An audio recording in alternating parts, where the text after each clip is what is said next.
साथियों नमस्कार, हमारे चैनल में आपका स्वागत है। मैं हूं रामचंद्र मौर्य। आज 21 जुलाई है और आज से ही मानसून सत्र संसद भवन में शुरू हुआ है। संसद सत्र के पहले दिन प्रधानमंत्री नरेंद्र मोदी ने संसद भवन के सामने 18 मिनट का भाषण दिया, जिसे प्रेस को संबोधित करने की बात कही जा रही है, लेकिन दरअसल यह प्रेस संबोधन एक रैली की तरह था, जिसमें वह चीख चीख कर अपनी उपलब्धियों का गुणगान कर रहे थे। प्रधानमंत्री नरेंद्र मोदी संसद भवन के सामने जो कुछ बोले, आज यूट्यूब मीडिया, सोशल मीडिया उनकी पोल खोल रहा है। प्रधानमंत्री नरेंद्र मोदी ने जिस तरह से संसद की मर्यादा को भंग किया है, जिस तरह से प्रधानमंत्री पद की मर्यादा को भंग किया है, वह किसी से छुपा नहीं है। इसी नए संसद भवन में संविधान की कॉपी बांटी गई, जिसमें धर्मनिरपेक्षता, समाजवाद और सामाजिक न्याय गायब था। आरएसएस जिसे हटाने की मांग कर रहा है, उस मांग को 2023 में नई संसद भवन बनने के बाद नया संविधान लाया गया और उसमें प्रस्तावना से ये तीनों शब्द गायब पाए गए थे।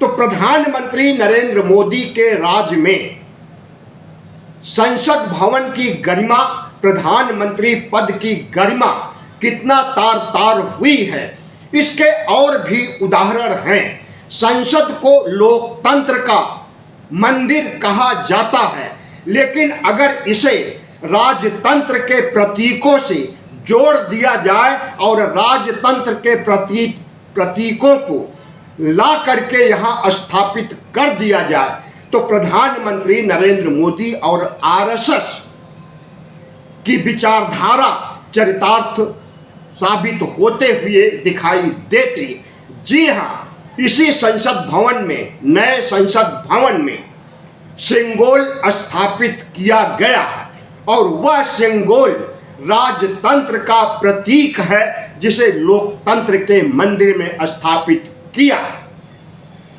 आज प्रधानमंत्री नरेंद्र मोदी ने जिस तरह से प्रेस को और देश को संबोधित करते हुए सेना का गुणगान किया है, सेना का गुणगान होना ही चाहिए। विपक्ष को भी करना चाहिए, सत्ता पक्ष को भी करना चाहिए, मीडिया को भी करना चाहिए और इस देश के 140 करोड़ लोगों को भी सेना का गुणगान करना चाहिए। लेकिन सेना से कहाँ चूक हुई? सेना को किसने रोका पाकिस्तान पर अटैक करने और पीओके को छीनने के लिए? तो सेना और सियासत की कमियों को भी उजागर किया जाना चाहिए, लेकिन उपलब्धियों को उजागर किया गया। बढ़ चढ़ करके ऑपरेशन सिंदूर के बारे में बताया गया देश को, लेकिन यह नहीं बताया गया कि ऑपरेशन सिंदूर क्यों हुआ। सरकार ने उस समय माना था कि सरकार से चूक हुई है, तो जिस शख्स से, जिस मंत्री या सचिव से या फिर जम्मू कश्मीर के राज्यपाल से चूक हुई है, उसे दंडित क्यों नहीं किया गया? और सबसे बड़ा सवाल, आज तक पहलगाम के आतंकियों की धरपकड़ नहीं की गई, उन्हें दंडित नहीं किया गया, तो क्या हमारा गृह विभाग निकम्मा है? ऐसे बहुत से सवाल हैं जो आज विपक्ष उस समय पूछ रहा है, जब प्रधानमंत्री नरेंद्र मोदी मानसून सत्र को विजय उत्सव सत्र की घोषणा कर चुके हैं अपने 18 मिनट के भाषण में। विपक्ष पूछ रहा है कि प्रधानमंत्री जी सेना का गुणगान कीजिए, अच्छी बात है, लेकिन पाकिस्तान ने जिन 5 लड़ाकू विमानों को मार गिराया है उसके बारे में भी तो चर्चा कीजिए। देश को जानने का पूरा अधिकार है कि सेना की जीत हुई है या सेना को मुंह की खानी पड़ी है, तो उन कारणों को, उन स्थितियों परिस्थितियों को आप क्यों नहीं बता रहे हैं। 5 लड़ाकू विमान मारे गए, लेकिन इसकी घोषणा आज तक सरकारी स्तर पर नहीं की गई। सीडीएस अनिल सिंह ने और कर्नल ने सिंगापुर में जाकर के संकेत तो दिया कि हमारे कुछ लड़ाकू विमान को नुकसान हुआ है, लेकिन एक भी पायलट नहीं मारा गया है। लेकिन इसका खुलासा अगर ट्रंप व्हाइट हाउस में बैठ करके कर रहे हैं कि भारत के या पाकिस्तान के 5 लड़ाकू विमान मारे गए हैं, गिराए गए हैं, और आपको मालूम होना चाहिए कि इसमें 1 या 2 विमान तो भारत भूमि पर राजस्थान में मार गिराया है पाकिस्तान ने अपनी मिसाइलों से, अपने ड्रोन से। लेकिन इसका खुलासा संसद भवन में भी लगता है नहीं हो पाएगा, आज भी नहीं हुआ। आज तो विपक्ष के नेता राहुल गांधी को बोलने का अवसर तक नहीं दिया गया। राहुल गांधी संसद भवन से बाहर आते हैं और वह कहते हैं कि मैं नेता विपक्ष हूं, एलओपी हूं, लेकिन हमें बोलने का अधिकार नहीं दिया गया। सत्ता पक्ष के लोग सेना का गुणगान, मोदी का गुणगान करते रहे, लेकिन हमें बोलने का अवसर नहीं दिया गया। प्रधानमंत्री नरेंद्र मोदी को मालूम है कि यह प्रजातंत्र है। इस प्रजातंत्र में सत्ता पक्ष को जितना अधिकार है अपनी बात रखने का, उतना ही अधिकार नेता विपक्ष को है या विपक्षी पार्टियों के अन्य नेताओं, सांसदों को भी उतना ही अधिकार है। तो विपक्ष और राहुल गांधी के हक की हकमारी क्यों की जा रही है संसद भवन के अंदर? संसद से सड़क तक आज एक सवाल गूंज रहा है कि प्रधानमंत्री नरेंद्र मोदी सेना की उपलब्धियों का गुणगान तो करते हैं, लेकिन सेना को हिदायत देने या सेना को रोकने, सीज फायर करने का आदेश किसने दिया? नरेंद्र मोदी ने दिया या ट्रंप ने दिया? ट्रंप तो 24 बार ट्वीट करके या प्रेस कॉन्फ्रेंस करके दहाड़ रहे हैं कि हमने भारत पाकिस्तान के युद्ध पर रोकथाम लगाई, हमने सीज फायर किया। उनके इस दावे का खंडन भी नहीं किया जा रहा है, क्योंकि अमेरिका के सामने नरेंद्र मोदी और इनकी सरकार भीगी बिल्ली बन जाती है, थर थर कांपती है। अमेरिका की बात तो दूर, चीन के सामने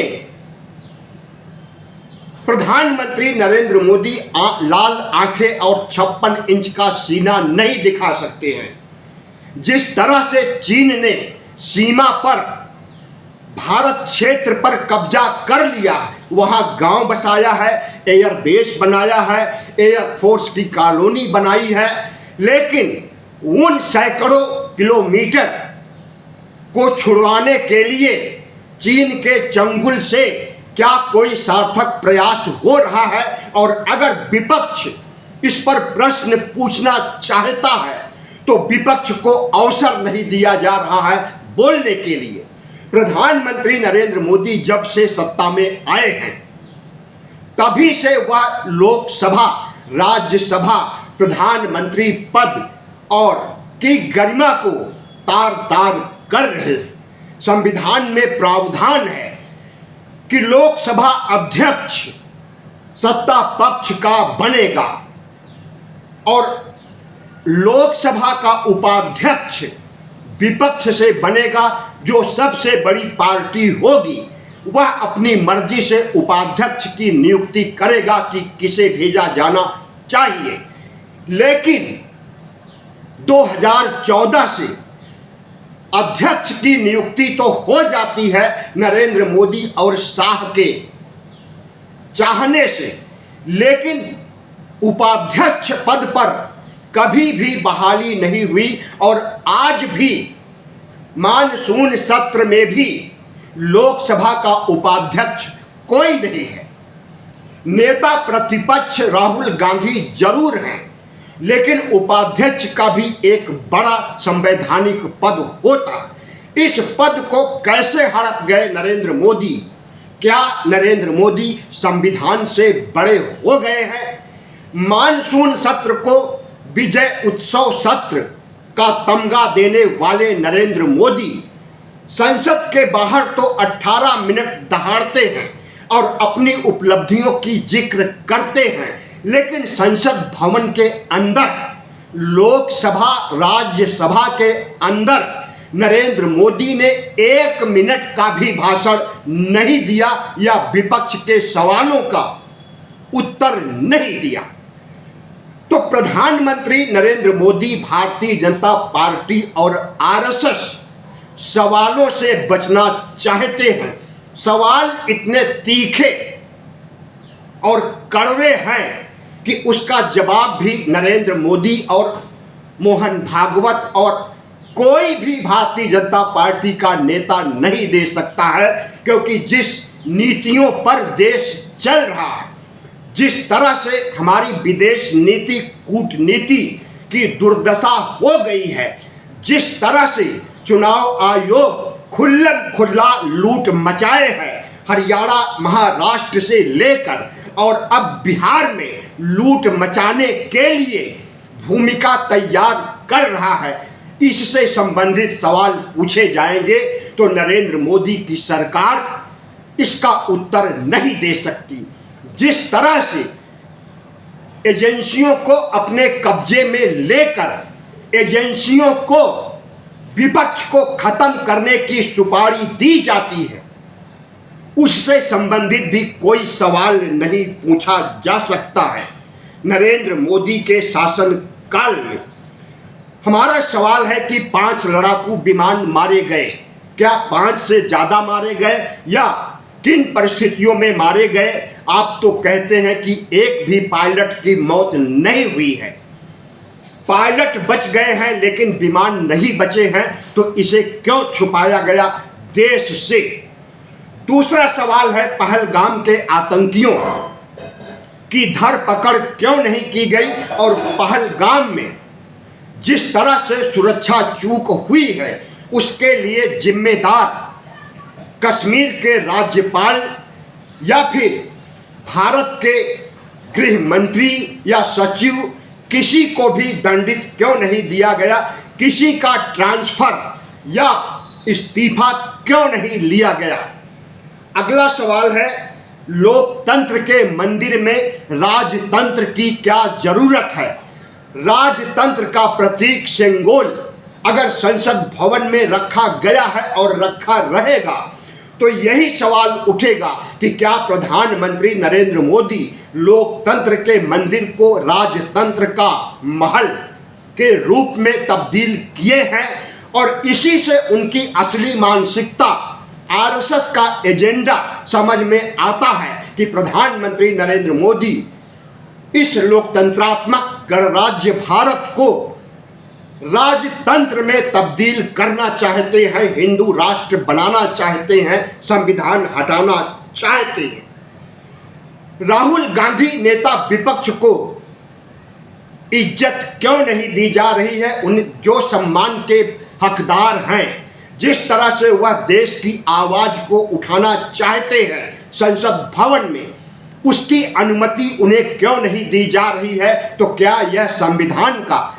खुल्ला उल्लंघन नहीं है?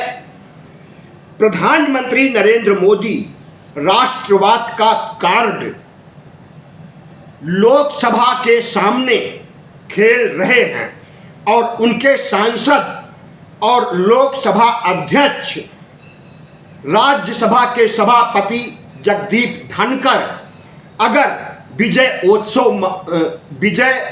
उत्सव महोत्सव संसद के अंदर मना रहे हैं सत्ता पक्ष को बोलने की अनुमति दे रहे हैं, विपक्ष नहीं बोल पा रहा है।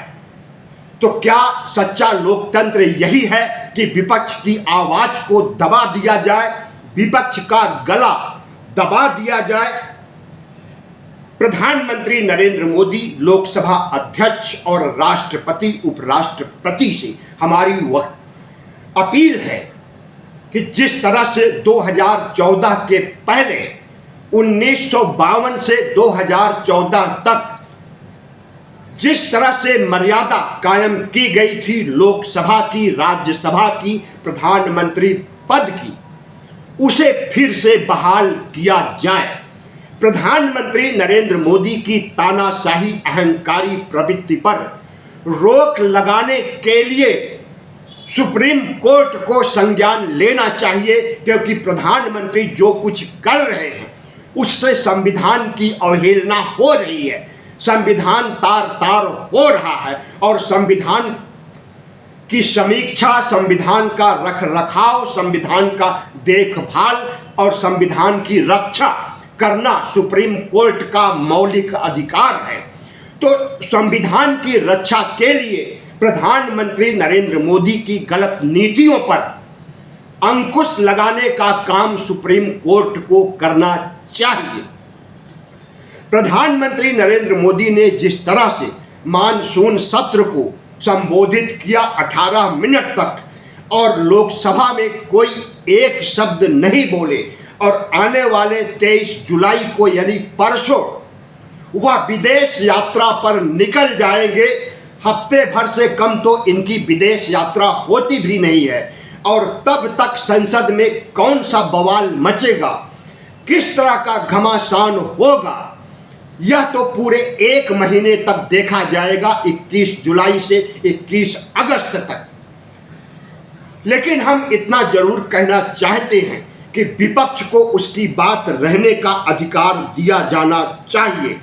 राष्ट्रवाद का कार्ड पार्टी के कलेवर को और अपने कद को बढ़ाने के लिए इस्तेमाल करना सर्वथा गलत है। याद रहे कि ऑपरेशन सिंदूर के बाद नरेंद्र मोदी ने 9 जून से देश की सभी महिलाओं को सिंदूर पहुंचाने की कार्यक्रम की घोषणा की थी, लेकिन इस देश की महिलाओं ने ठुकरा दिया और कहा कि सिंदूर देने, माथे में सिंदूर लगाने का काम हमारे पति का होता है। नरेंद्र मोदी का यह दायित्व नहीं है कि वह हमें सिंदूर भेजे। नरेंद्र मोदी बैकफुट पर आ गए और सिंदूर भेजने का कार्यक्रम रद्द कर दिया। लेकिन सवाल सिर्फ इतना नहीं है कि ऑपरेशन लोटस चला करके जिस तरह से प्रधानमंत्री नरेंद्र मोदी विपक्ष की सरकारों को गिराते हैं, सीबीआई, ईडी, आईटी का इस्तेमाल करके विपक्ष को पंगु बनाते हैं, विपक्ष को खत्म करने की सुपारी सीबीआई, ईडी, आईटी को दे चुके हैं। और अभी भी अगर ईडी छत्तीसगढ़ के पूर्व मुख्यमंत्री के बेटे को गिरफ्तार कर रही है, राहुल गांधी के जीजा रॉबर्ट वाड्रा पर अनावश्यक रूप से दबाव बना करके मुकदमा चलाने की तैयारी कर रही है, तो क्या रॉबर्ट वाड्रा को जेल भेजने की कोशिशें हो रही है? पिछले 11 सालों से नेहरू गांधी परिवार को घेरने का काम किया, लेकिन एक भी सबूत नहीं मिला। लेकिन अब कौन सा ब्रह्मास्त्र या सबूत नरेंद्र मोदी के हाथ लग गया है कि वह रॉबर्ट वाड्रा को जेल भेजना चाहते हैं? तो सीबीआई, ईडी, आईटी पर अंकुश लगाया जाए और नरेंद्र मोदी के गिरफ्त से उसे मुक्त कराया जाए। यह काम सुप्रीम कोर्ट का है और अगर सुप्रीम कोर्ट नहीं करेगा तो इस देश के 98 करोड़ मतदाताओं को मोदी के अहंकार और तानाशाही रवैये को मिटाने के लिए वोट पर चोट करना होगा। बहुत बहुत धन्यवाद। वीडियो अच्छा लगा हो तो सब्सक्राइब कीजिए, लाइक कीजिए और शेयर कीजिए।